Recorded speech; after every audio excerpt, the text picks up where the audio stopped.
Live from the land that freedom forgot, the most listened to Second Amendment broadcast in the nation. Welcome to it. So this is show 384, our highest numbered show yet. That never gets old. No, it never gets old. And we have a guest that's on a lot, and she fights really hard for the Second Amendment community and bringing females into the firearms fold, and none other than Shari Spivak. How are you, Shari? I'm very good. Thank you for having me back.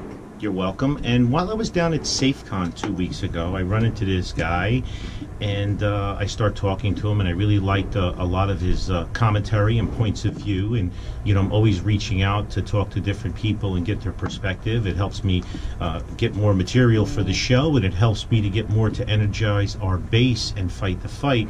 So, Peter, say hello. How's everybody doing? And Peter is we think he's a spook for the CIA or something, because he didn't want to be on the cameras today. He's over on my side. He pulled up with a black Suburban with another black Suburban following him with blacked out windows. Yeah, and I think they were dignitary plates or U.S. government. I'm not sure. But we got him on the show because him and I had a great. To take his coat off. It could be a Mac 10 or MP7. MP7. So, but we had a good exchange, and I love to talk to different people from outside of our crew. Crew meaning, like Sandy made a comment talking to Peter before, it's always the same 200 people that do the heavy lifting and fighting, and then the other 900,000 that do the bitching and moaning. So it's nice that we have a female here, and we have Peter here giving us some perspective, obviously from the shooting sports perspective as a minority, because when I checked, he was African American. He's a big dude, though. And Sandy, he's going to arm wrestle you at the end of the show. That should be fun. Okay, Shari, you want to take any bets? Who you want to go with? Tough one, man. You're sticking with me. My money's there. So, real quick, I just want to tell you something. I had a customer come in. He's a member of the range. His name is Mark.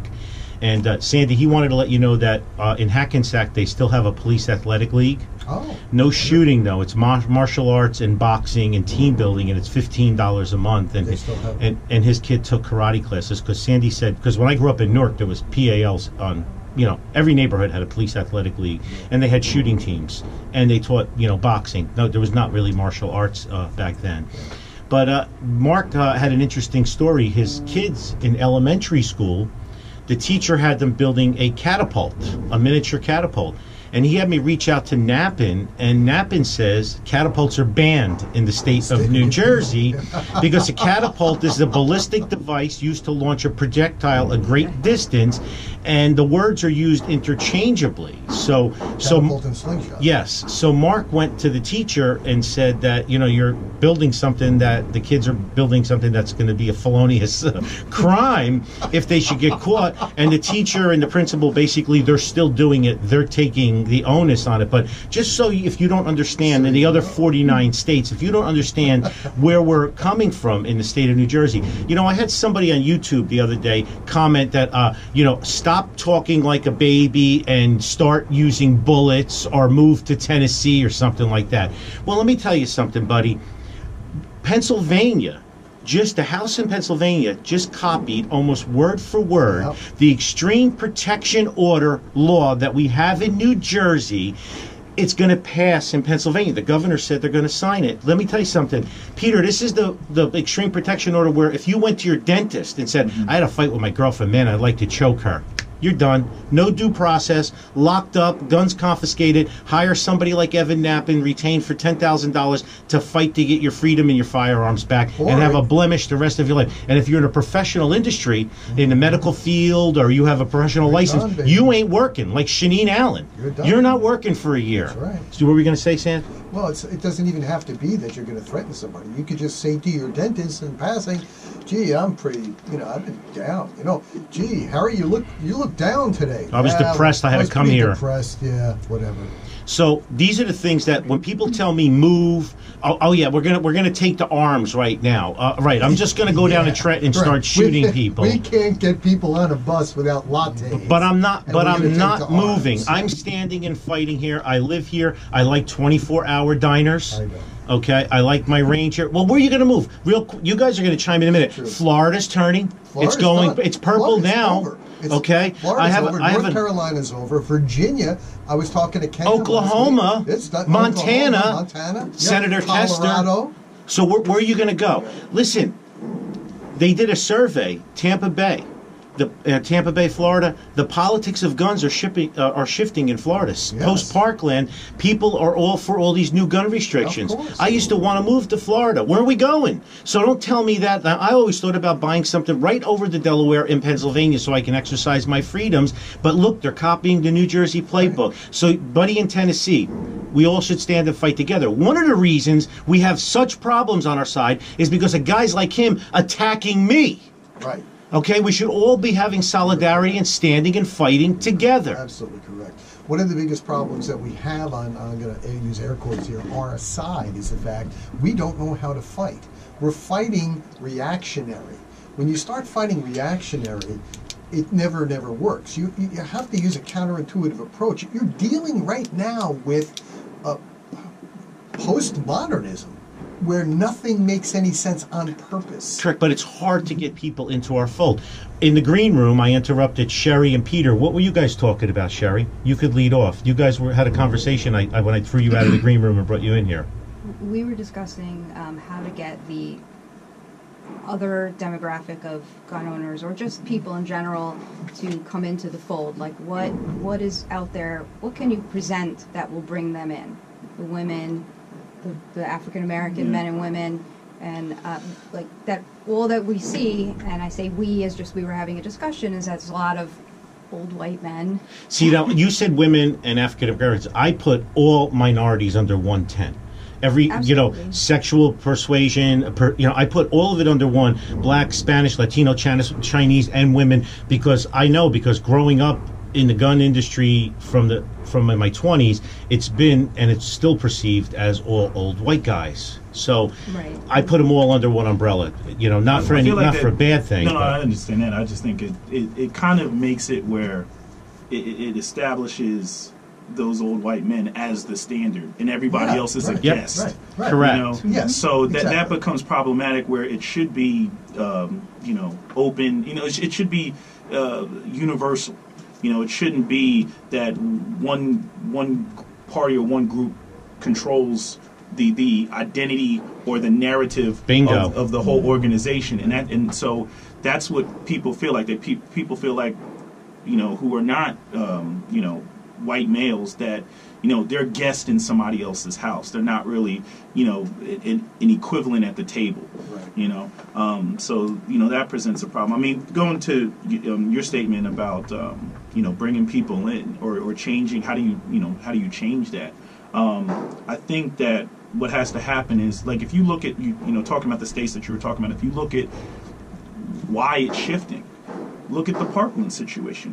What's the demographic that they're focusing on? Young people, right? Oh yeah. There's no, anytime I mean, I've been watching New Jersey safe videos for a while. Watching just the videos that the New Jersey video content that was on YouTube. And what I noticed is that it was always these 50 plus old white guys, and there weren't many women there. There weren't any minorities there. I resemble that remark. And I'm saying, the demographic has to change, because if these people don't become gun owners, they're going to vote against you because they don't have a fear of loss. Where a gun owner has a fear of loss. I talked about this with another a prominent gun YouTuber about the difference between being a Second Amendment advocate versus being a gun enthusiast.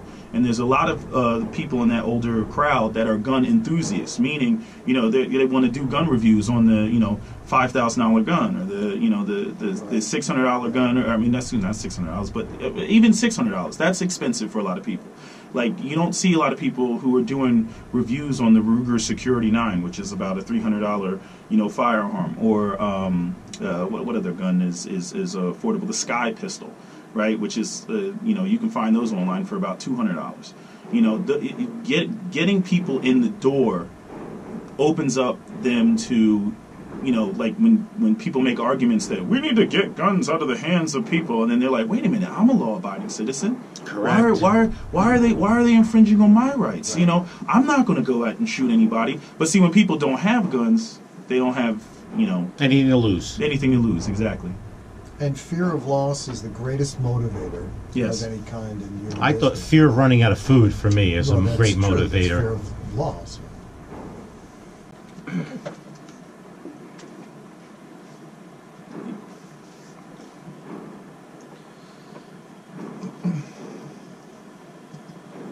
So we all, Yeah.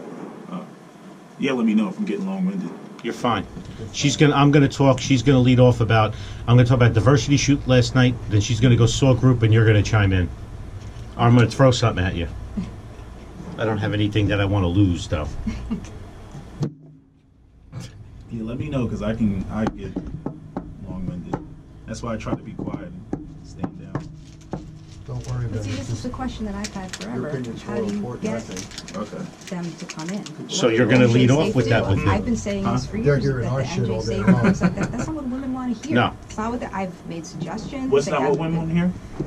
What they present at the NJ Safe, for example.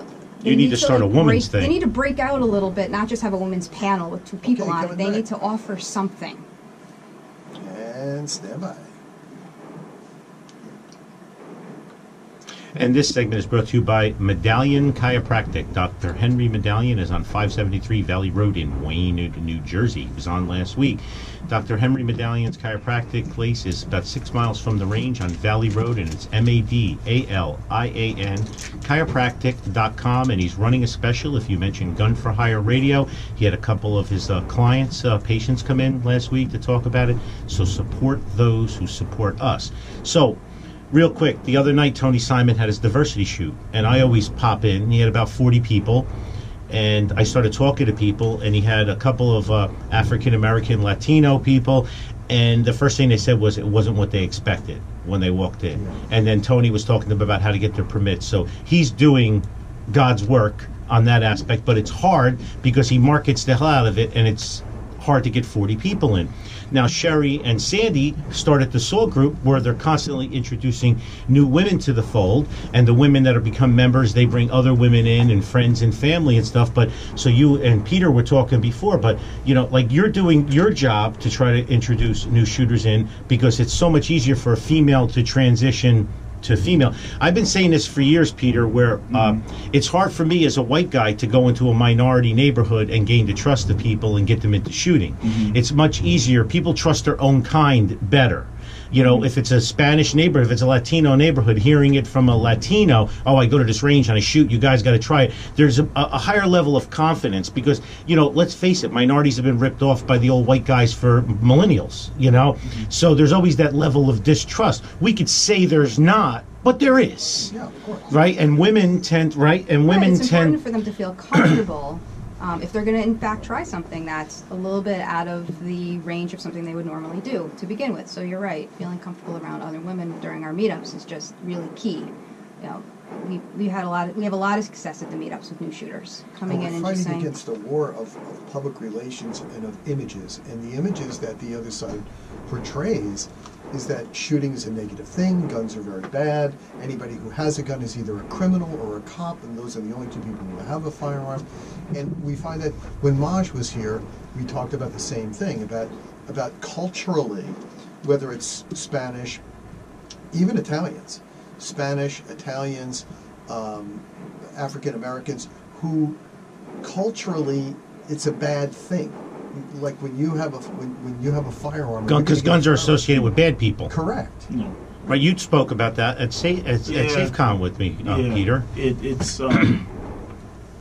you know, I mean, when you look at, you know, the gun violence in America, you know, it's not the mass shootings, it's you know, inner city violence. Right, and nobody gives a shit about that. No, and Nobody cares about that. that's part of the lack of trust, because it's just like I was watching an NRA video the other day, and they decided to speak on or low-key diss Colin Kaepernick. And I'm like, why are you doing that? Yeah. Because that's turning a bunch of people off. Yeah. You know, And you know, I always find it funny at how, you know, the NRA plays this balancing act where it's telling the citizenry to arm themselves to the teeth, but then it tells police, you know, we got your back. And if you really look at that, those two things are diametrically opposed, because if tyranny were to happen tomorrow, who's going to kick in your front door? It's not going to be black people. It's going to be white police officers, be it that 93% of all police officers are Caucasian. Only 3% of police officers are black. But so it's kind of weird how here you have Colin Kaepernick protesting police brutality. But again, you ask somebody why, you know, they need to have an AR-15, they'll say, oh, well, to fight tyranny, of course. And I'm like, but they don't get into the details of who they would actually be shooting at if tyranny were to happen. Technically speaking, and people, you know, they may get, you know, their feathers in a ruffle for saying this, but the Second Amendment, it's technically speaking, it's not really, you know, for self-defense, because you can't find that in the Constitution, and it's not for hunting, obviously, because that's not in the Constitution. The Second Amendment is for shooting at law enforcement. It is for shooting at government officials. Yes. Not that I advocate for that, not that I'm saying that, but maybe not law enforcement, but for an aggressive government. For an aggressive government, obviously not good law enforcement. We're not talking about just going out there and he gave me a parking ticket. It was intended to prevent tyranny. It was written by a bunch of guys that just escaped that. But there's that undertone when it comes to black people, where it's like, you know, it's like, I always say, it's like black people are not allowed to fight tyranny. There's no manner in which black people can fight tyranny when tyranny specifically affects them and affects their community. Only white people are allowed to fight tyranny. Or the only time that black people are allowed to have guns is when we go off and fight white men's wars. When we fight the Germans, here, you can have a gun. When we fight the Afghanis and Iraqis, you can have a gun. When you fight the Japanese, you can have a gun. But give it back when you come back. Yeah, here. When we come back here, you better give it up. Yeah. And the thing is that's what kicked off a lot of the race riots in, you know, the 1920s and because when did the war end? 1917, World War I, and they came back. And those black men who fought in World War I and were killing Germans, you know, they weren't going to take what they were taking before they came back. Because any man that goes off to war and comes back, man or woman, who goes off to war and comes back, it's a different mentality. You're not just going to let people push you over when you fought for your country. Only you feel like you own it now. Yeah, and come back as a second-class citizen. So these are the sort of things that, you know, when the NRA throws low-key jabs at Colin Kaepernick, black people are like, oh, see, they're racist, or they don't want us in that organization, or so that it's like they shoot themselves in the foot, but then they extend an olive branch, but it's like you taking, you know, 2 steps forward and 10 steps back, because yes, you brought them in, that's an olive branch to the black community, but you know. Can I ask you a question? Yeah, go ahead. So what do you suggest, given that we're in the situation that we're in, and it's mostly old white males at the NRA and what you're speaking about, so what do you suggest is the way to bring people in and build their trust? You better have an answer. Because I'm genuinely curious. We experience this with women as well, so I'm curious. The narrative to the African American community is always about gun control, and it's never about the people in those communities being able to defend themselves. Like, they don't even think it's a consideration. They don't even think that it's their right or ability to do it. Because gun control, and we've said it over and over and over on this show, gun control laws emanate from Jim Crow laws. Yeah. And that's really what it's all about. It's just, it's okay for us to have the guns, but we don't want them to have the guns. And sadly enough, that still is kind of pervasive. I agree with you. That's a pervasive attitude to where, but it's pervasive in every community. It's pervasive even in the Black and Latino communities, where, and I'm going to say even in the, you know, speaking as an Italian American, even in the Italian communities, because if you had a gun, if someone in the family had a gun, they had to be with a mob. Correct. Listen to me. She used to live in a town. How did you get discriminated when you went to the police department for permits? How were you treated? Oh my God, that was. Oh yeah, it took me months and months and months to get my what township? Passaic. I lived in Passaic. Sure, you almost ever. She doesn't live there anymore. All you people from North Jersey have these horror stories. Oh God! I didn't have that problem when I was. It was surprising me. A revolver would be the right thing for me. The cop's saying that because it's his decision. Oh wow! Okay. That's what I should The cop that interviewed me, he was my DARE officer. So good. you know, but I'm saying even now, you know, I go in there and you know they're like, you know, they know me by name and you know they're like, oh, are you looking for another permit? Like they're very polite. You know, I haven't had the experience with you know where I've heard people, you know, you have to get this notarized and everything. I'm like, no, you don't. You know, and so I heard crazy you have, things in line in front of you. You get a Down by letter of us, good it's a little bit citizenship different. from Michigan or wherever you moved from. I heard all kinds of crazy In things. Newark, if you rent, the police department requires an affidavit from your landlord that it's okay to have guns in his or her house. wow. How illegal is that? So how many, you and Sandy, how many women do you think you've impacted since you started the Second Amendment I Women's would Group? really say hundreds. Because I would not say close to everybody- 1,000. Yeah, I really would say. Here's my question about even with the women, because like it's like in one breath, right? When you look at you know moms demand actions against guns, right? Because they always make it like you know all women are against guns, but then like right now, like we're in the middle of #MeToo, right? We're in the middle of women, you know, talking about sexual assault, and it amazes me that there's no conversation saying, hey, women, you should have firearms to be able to protect yourself from sexual assault and sexual predators, like. Because the pro-gun side are idiots when it comes to delivering messages in sound bites, when it comes to the organized side, the other side has been organized for so long. And Well, their well-funded. favorite And very soundbite well is that a gun in the home is more dangerous to the woman. Yes. Even if that's their There's favorite still, such a lame- they're soundbite. still That is- quoting that statistic Yes. that That is- has been disproven by a Absolutely. guy Who was it, Kleck? Gary Kleck? who was Kleck, Yeah. and Kleck's research has been proven to be bogus. And whatever he did, he took samples from people living in the hood who sold drugs. But even still, like it's a nonsensical argument. It's Yes. like if you chew gum while walking down the street, Right. you're more likely to choke on your piece of gum. But it doesn't- If but- you argue with your girlfriend in the parking Right. lot, Right. you know she's more likely to run you over with the car. If This you is true. You know, it's like you could do that with anything. Yes, he speaks You know, from if you're drinking alcohol on your balcony, you're more likely to fall off, or you're 10,000 more likely. It's like come on. But when it comes to guns, it seems like what you said before, knowledge is power, right? Except Yeah. for when it comes to guns. You Yes, know? exactly. Except for when it comes to guns. Right. Because Hey, not everybody that good comes point, to our meetup Shari. ends up Right.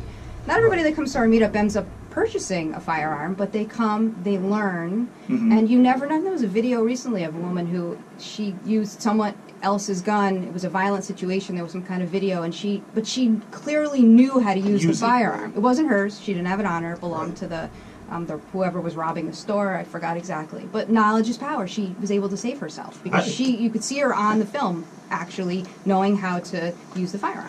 It's the same as driving. You can have all the cars in the world, and if you have to flee somewhere and you do not know how to drive a car, you don't have to own a car to be able to drive it. It's a perfect example. And what you guys are doing is it's just more than just teaching about it. It's familiarization. It's the camaraderie that you build. Absolutely. It's making it acceptable. It's making Yes. it culturally Yes. acceptable as moms. It's okay. There's other moms out there that have firearms in their home too. I think people are afraid of the power, though. Like I try to get people to understand that having a gun is no different than having a car. I mean, we've seen this with the terrorist attacks. If you're running people over with a 3,000-pound big, it's like people say, "Oh my God, it's a weapon, it kills." I'm like, everybody who has a driver license has a license to kill. What is stopping you from, you're driving down the highway and you got the other lane that's going the opposite direction and you just saying, screw it, just swerve over into Head the on. other lane. Nothing is stopping you from doing that. So I don't know why people think that, if you have this gun, that it's this sort of evil talisman that contains like an evil spirit that's going to cause you to It's act until violently. you try it the first time. It's usually people that have never ever fired a gun before. That's what our calling in life is. Me, Shari, introducing new people. Introducing people to the And firearms. I tell the story. I'm going to tell you quick when we come back about Leslie Stahl when she was here with Rachel Maddow. Perfect Yes, Rachel analogy, Maddow. Peter, about the talisman. They have made it an evil talisman. I have a talisman watch. Just for that, just so you know. Oh, good God. You see what I deal with. I just need witnesses, that's all. After I plug, you're going to tell us what's going on with Saw, and then we're going to go back into our thing. Okay? People need to know. It's Mace. Today, was the first time I saw someone And 5 seconds. on their keychain I was just in Barnes & Noble. I never see anybody carry pepper spray. Because they're afraid. That's shocking. Never seen anybody wear? I never see people carrying pepper spray visibly. I was just in Barnes & Noble. The lady had it on her keychain. Never see that. Oh, really? No, I on the keychain, yeah, but I think sometimes you wouldn't even know. And this segment is brought to you by Gunsitters. Gunsitters.com is on Route 10 East in Whippany in the Pine Plaza. You can store your guns there long-term, short-term, vacation, domestics, divorces, anything else you may need. They also have a facility right over the Delaware in Easton, Pennsylvania, and they're opening up one right now in Salisbury, Maryland, and one in Hawaii. So check out Gunsitters. Also, don't forget, Pete was asking about Lipstick Bodyguard. It's 3/4 of an ounce. It's legal in New Jersey. It's strong as hell. And like I said, Patty's daughters have gotten through airline security with this because it looks like lipstick. If you have one that says Saber Red or something on it, they're going to take it away from you. And I'm not advocating taking this through the airport, by the way. No. But if you forget it in the bottom of your purse, that's why I don't carry a purse. I don't have to worry about getting in trouble. So, Shari, before we get back to you and Peter around there, because I like the exchange we've been having here, what do people need to know about SAW? Christmas time is coming. So for all of us guys and girls that listen to the show, how much does it cost to be a member of SAW? $25 a year. We haven't raised it in 5 years yet. And what do they get for that? They get the price at our meetup of $10. Okay. Instead of $15. They get the free gun cleaning classes, which your guys do for us here, Charlie and Kevin, which is worth far more than $25. We charge $125 for a gun cleaning class, one-on-one, we do just it so at you least know. twice a year, sometimes Yes. more, whatever we can fill in. They get 10% off here at the range on either their membership or classes or whatever however you worked it out for our club. So wouldn't that be a great gift for the ladies in your life to have them come on down? They don't have to come to every meeting. I always see she has a few, people that are there at every meeting, and then you see interchangeability, people coming in, and I love seeing the new faces. So one of the things that you get at the meetups is we have instructors and NRA instructors. And what I want to say to Peter after is that what we've experienced with SAW, maybe that's what's helpful for you and your community, which is that for 5 years we've slowly built up these newcomers into SAW, and now 5 years later they're instructors. Yep. And they can welcome in the new people, so it's not like walking into an event or something where you don't recognize the people around you that aren't welcoming. Bringing groups, and it's that whole Absolutely. each one And concept. who better? I'm a male instructor. I'm a training counselor. But if you have new women that are on the fence about guns, who better to teach the women than women? Sure. Seriously. Sure. There's no better, because there's that connection. Well, I have kids in the house. Guys don't think about this stuff. We have a different perspective. The hunter-gatherer perspective, so to speak. So what do you have coming up for people that are too cheap to pay $25 to join the SAW group? On Tuesday, October 9th, we have our one of our gun cleaning events. It's always a full class, and really the guys, Charlie and Kevin, they will literally let you take your gun completely apart, show you how to clean it, and make sure you put that gun back together. And as many times as I've had people video them taking their guns apart just so that or people that wait for that event to clean certain firearms. I'm going to bring my Ruger Mark IV just to watch them take it apart. They'll do it in a minute, Kevin or Charlie in a minute, without even looking at the gun. Fantastic guys. So we have that coming up on the 9th, and then the following week, I believe on the 16th, it's Tuesday, the following week we have our October meetup. And then coming up hopefully in November, we have a meetup every month. I don't have all the dates in front of me, but we post them on Where do people find our you? website. It's sawshootingclub.com, or on our Facebook group page or our Facebook public page. If you go to the public page, Second Amendment Women Shooting Club on Facebook, which you can link to from our website, you can ask for an invite into our private group, where all the events are posted there. You can talk to the other women, find out who's coming. You can even ask if someone has a particular firearm that you want to try, so that they'll bring it. They get to try out each other's guns. I tried to get membership into the private group, and they requested me a picture of me in petticoats. Did you? No, I'm still in the open. I can't get them in my size. We only ask one question. So if you're lingering in our queue and we haven't invited you, and we only ask you one question, which is how you found out about us, that's it. So, like Tony Simon with You're the going to do this to me again this week. Sorry. It burned itself into the back of my brain. What I said last week? Oh, petticoats. So So Peter, like with the diversity shoots, we made a bunch of people instructors. I've made 1,000 instructors in the past 25 years or so, and so it's hard to reach them because there's a level of distrust by minorities and women, and you hit the nail on the head. And you also said something to me down in SafeCon about black people kind of feel like if you own a gun, you're a criminal. Like Sandy was kind of saying about Italian heritage, then you must be a mobster if you own a gun. I mean, there's that. I mean, you got to get not to get too complex, but you can't talk about guns in the black community without talking about the economics. The reason why you have all the gun violence in the community is because there's no, America's been deindustrialized. Most of the black people moved to the north from the south because of jobs, and those jobs dried up, and those factories shut down, and then black people were stuck in houses upside down and whatnot. But, so then I don't need to get into the Reagan-Iran Contraing and all the dumping of the drugs in the black community, but I'm saying, there's a narcotics trade there. And so, that is what a lot of the young men are doing in these, urban environments.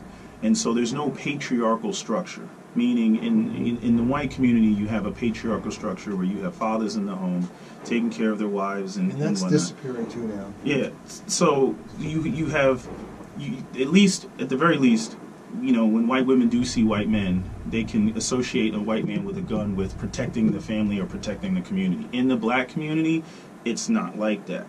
It's this black man with a gun equals criminal activity, or maybe he'll use it against a woman's son, she's thinking about that, or maybe he'll use it against her, she's thinking about that. So even if you go to discuss, conversations with African American women, and you bring up guns, they're going to be thinking about using it as protection from the men in their community.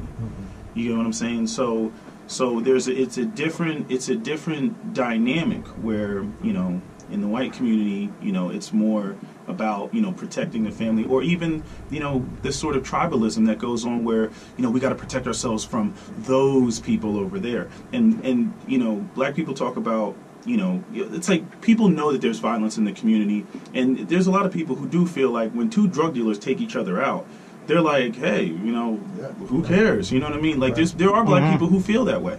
But then you have the aspect of, the issues where, you see these high-profile cases of law enforcement, attacking black people, and then it's like, but again, we're not allowed to fight tyranny. I'm not advocating or saying that, to attack police officers. Please don't believe that I'm saying that. But there's threats both inside and outside the community. Even if I'm not talking about that aspect, you have the rise in these, sort of tiki torch, individuals running around, the Jared Taylor types, and who's the other guy? Oh, they're so sad. Yeah, so, and I'm saying, but the thing is the funny thing is that has caused an increase in the number of African Americans who have taken interest in firearms because they feel those sorts of threats. But I try to emphasize that we have threats both inside and outside the community. We have threats both from, you can talk about the people who are, these sort of, bigots and racists running around, but you also have to address the fact that you have people in your community that are a threat to you. Every community has its bad apples. Every community has it needs an enforcement arm. And the black community doesn't have its own enforcement arm. And that enforcement arm would have to be made up of, the black men mostly in the community who are going to fight and challenge those individuals. Right. But this is not a narrative that's being discussed. What's being discussed is, well, if we get rid of all the guns, then Ray Ray and Pookie won't have the guns, and, everybody will be safe.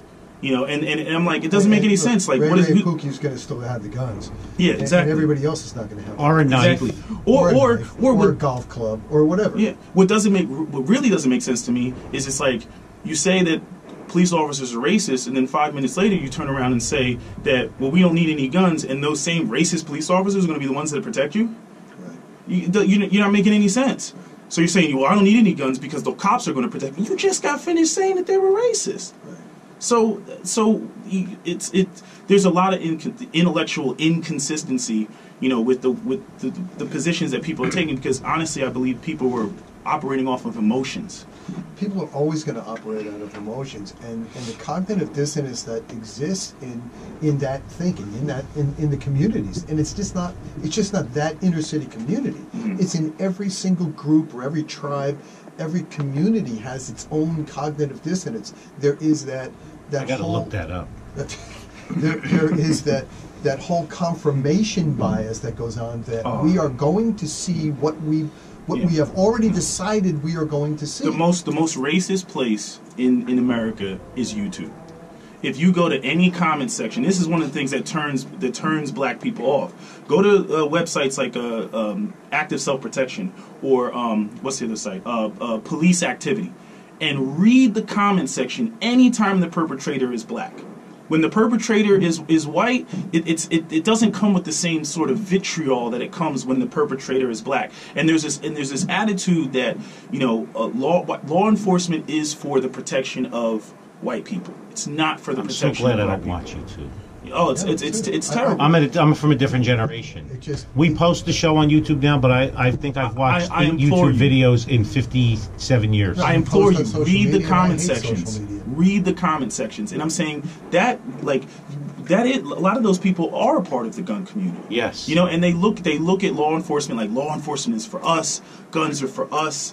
You know, and all those other people are. You'll see that just generally. I mean, we've seen it, and you know, and you've got a lot of law enforcement here who train, and you're a law enforcement trainer, and you know, we have respect for law enforcement, but there are those who that badge and that gun is an extension of their manhood. Yeah, you're always going to have that. No, but it's going to be in every society. It really doesn't matter.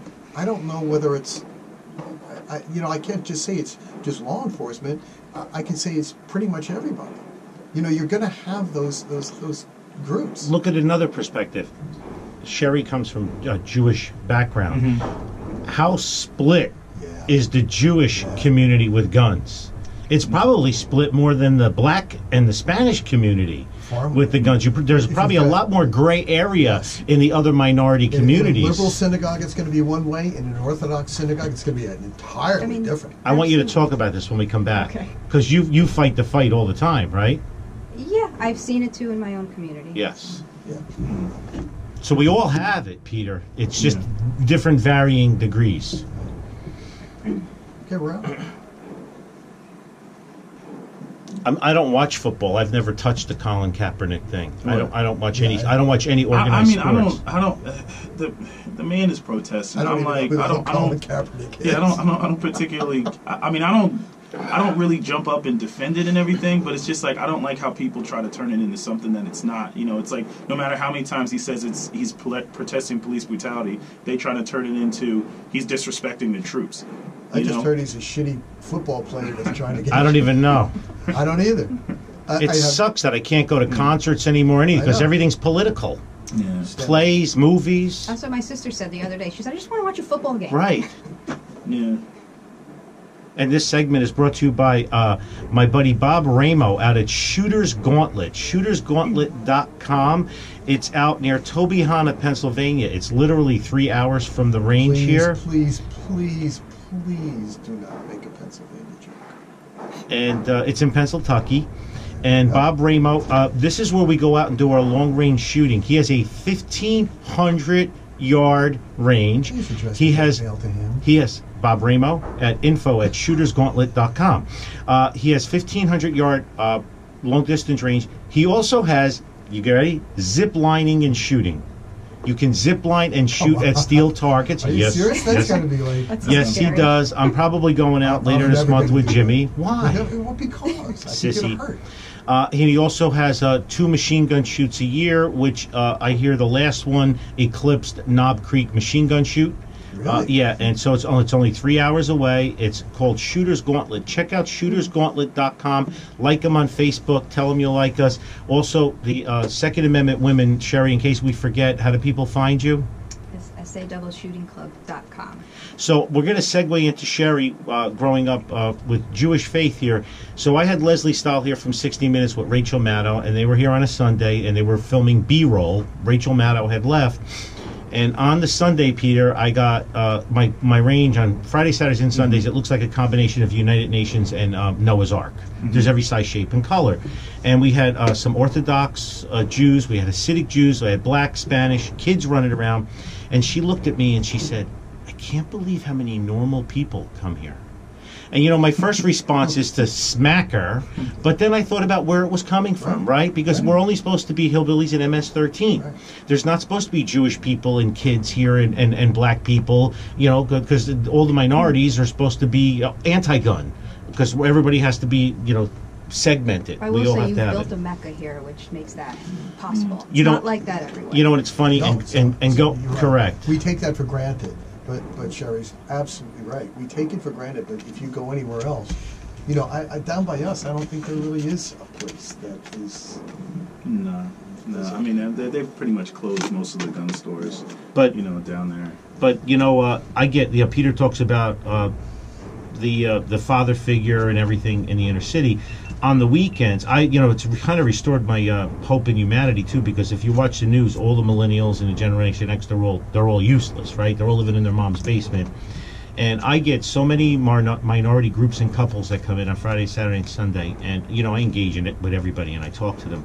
And you know, it's who's got this job and who's working at the airport and who's going for their master's degree, and this is our date night and we're going out to dinner afterwards. That's all I hear. Obviously, they come here. It's not cheap to come here for a date. It's much more expensive than a movie. But it gives me hope for our future when I see that, and I engage in so many people. So Shari, you've dealt with the, you know, it's extremely polarized, right, in the Jewish community. There's not many fence sitters, is there? There aren't many fence sitters. There are a lot of closet gun owners, I would say. Yeah. Of course. There aren't a lot of fence sitters. There's definitely, you know, I've told this story on the show before where I went in for career day to my son's class a few years ago, and I, as a self-defense instructor, I guess they were desperate to get parents to come in the middle of the day, but they let me go in. They knew what I was going to speak about. I gave a little Eddie Eagle to the class, and you know, it's liberal.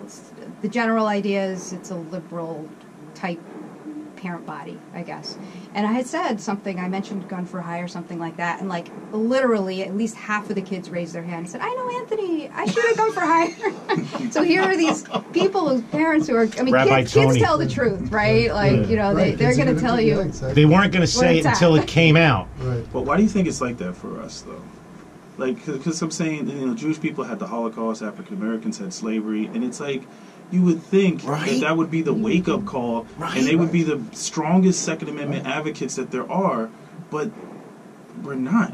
Right, you would think. I mean, just without going into too much detail, you know, I've been involved with some of the security at some of the synagogues in town where I live, because there's a volunteer organization that helps, because we know our own people, as I'm sure you do, in our houses of worship. We do have a police officer that sits out front. But his job is not really to profile the people coming in. His job is to get on the radio and say, "There's a problem, I'm going." Right, yeah. but we know our community, and there have been a lot of attacks, and you know we do, not here, but in general. Anti-Semitism is a lot. And we know people that don't look right, for example. But then you'll get people in the synagogue who will say, "But we got a police officer out front. Why do we need people armed in the synagogue?" But that's everywhere, though, right? I mean, we see that in every community. The absolutely. People who stick their head up their behind and they pretend that everything is okay. You know, it's a normalcy bias. They just really want everything to be okay. So that can't exist. And it's a battle if you give a little bit. Okay, well, we allowed the police officer to be out front. Well, we allowed some volunteerism to. No one's going to protect. No one's going to protect the people in that in your synagogue than someone who has an invested interest in that synagogue with their kids in there. Exactly. Right? I know that my a security guard or a cop in front of this guy. Security, $10 an hour security guard. No, $125 an hour cop in uniform, sitting in a car. A van pulls up, and four guys that look like me and Peter get out with AK-47s. He's not going to fight to the death because he has no vested interest in what's behind him. He's getting on the radio and he's calling for help. You would think that the people inside would want the people outside who are from their community I think people are of scared stopping of power. that threat. Scared of power? I think they're scared of, because, I mean, you literally have the power of God in your hand.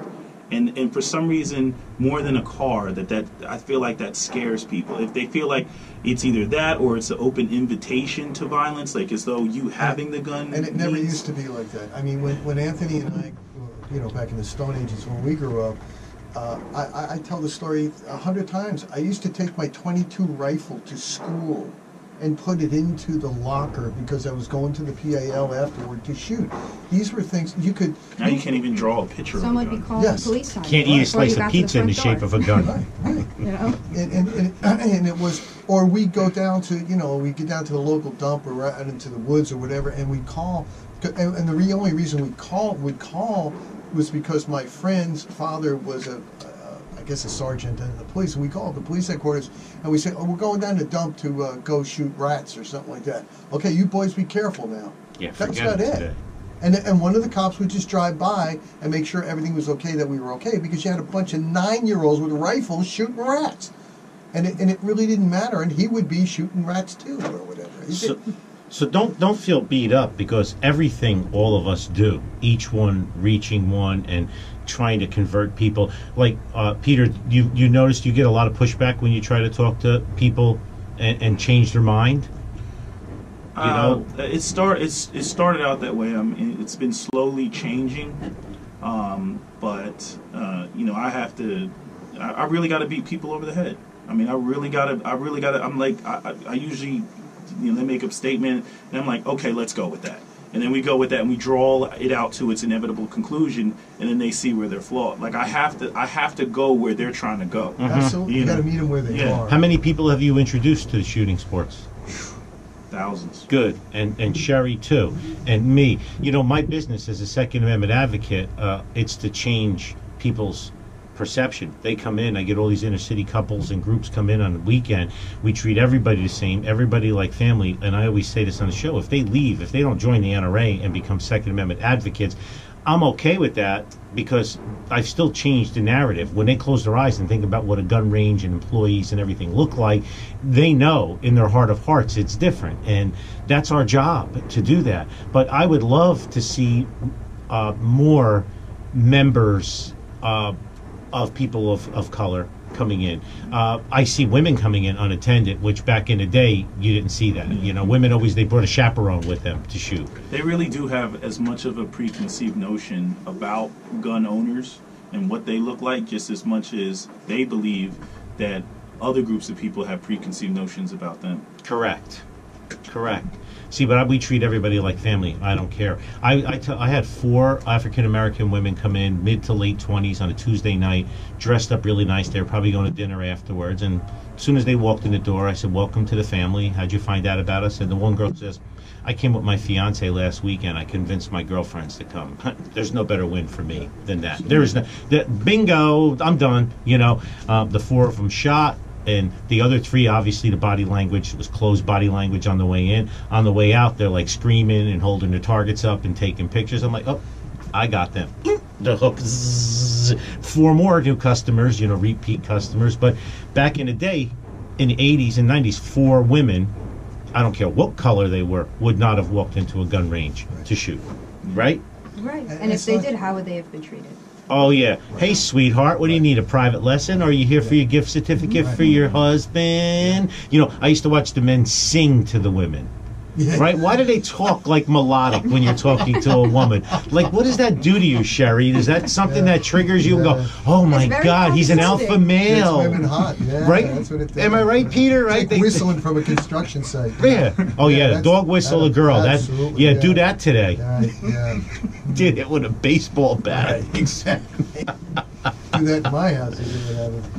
So Peter, talk to the audience. I mean, you've got 1 million people on the other side of this microphone, and many of them are people of color. And what would you say? How would you coach them as to how to proceed? I would say you have to get involved. Sitting around and talking about, like I had an argument with somebody the other day about this. They were saying they want more olive branches. They have to cater to us, and I'm like, why do they have to cater to you? They it kind of goes both ways. People are looking at it like, why should they cater to the African American community? Why should the NRA cater to the African American community? And risk alienating its base when there's no guarantee that you're actually going to come out and support them. But is there a base? See, that's what bothers me a little bit. I grew up in an entirely different way. I'll put it to you like this: Coleon Noir is the young black guy that's in the NRA. And you notice how the mainstream media does not want to say his name. You can pick him out, right? Yeah, they will not say his name. They do not want to acknowledge him. Now Bill Maher brought him on the show, and he went up on the Bill Maher show. Yeah, I saw that. And that happened. But he's doing videos right now addressing the issues in Chicago and addressing issues in the black community. He is doing. What if a black person, if black people had a wish, they say, okay, well, what could the NRA do? They would say, hire a black person. Okay, they did that. Address issues in the black community. Okay, he's doing that, right? But the thing is when you look at if you go to his channel, the views that he has on the issues that surround the black community have the lowest amount, or he has the lowest amount of views on those videos. Okay, and most of his base, most of his audience are predominantly, white gun owners.